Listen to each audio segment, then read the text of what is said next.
Blessed greetings to you, my friend. I hope this episode finds you well. Have you noticed that no matter how much you try to put things in place, there is always something that comes to unsettle your life one way or the other?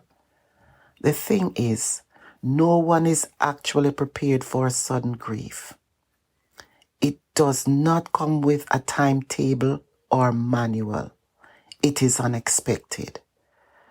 When there is sudden news, it's like everything around us comes to a halt. There are things in our lives we expect them to happen at some point. It is reality. They will happen, but when they come sudden, that's a different matter. How do we handle the sudden changes that comes in our lives? Do we try to get upset or get anxious? To take the necessary adjustments to deal with these certain situations? Life is short, my friend. A typical example is the passing of Queen Elizabeth II last Thursday, the 8th of September. This has been a source of grief across the nation, the Commonwealth, and the world. It is not just the family that mourns, but people all over the world. Many people have come to adore and respect the Queen.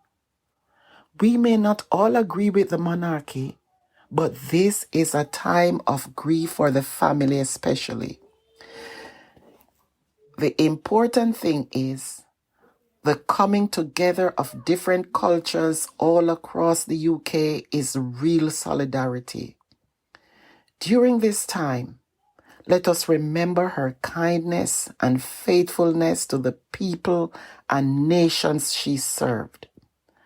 How we grieve when we lost a loved one, it is up to us. When a family go through bereavement, they need all positiveness and support. It helps to ease the pain. The royal family feel their grief just like any one of us. They will need our prayers. Grief is grief. Grief does not have a status. Whether we are rich, poor, middle class, lower class, upper class, grief comes at some point in our lives. As a people or individual, in time of sorrow, we should separate our differences and empathize with one another in time of need. I believe the Queen ran her race well. So much so, even to the end, she kept her faith. What she believed in as a queen, mother, grandmother, she kept on doing her service to the end. She was faithful in her service to us. These are lessons I have learned. I could emulate her for being faithful to the trust in which she was called. She upheld her integrity, poise, and dignity.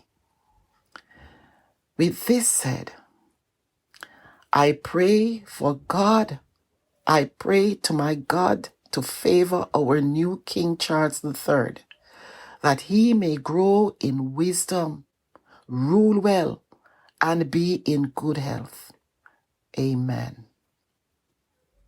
Let us be empowered to live a good life while we are alive.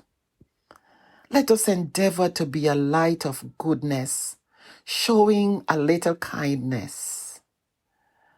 There's a verse of song that says, you got to try a little kindness.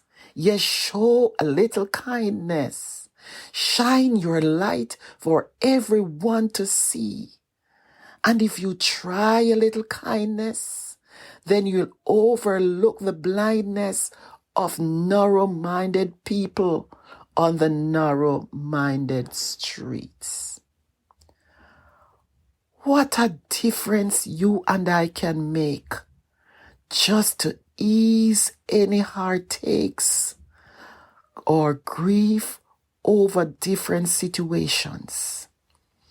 If each of us do our part in this world, if we, and I say if we, do our part in this world, it will be a better place. Remember, you are fearfully and wonderfully made.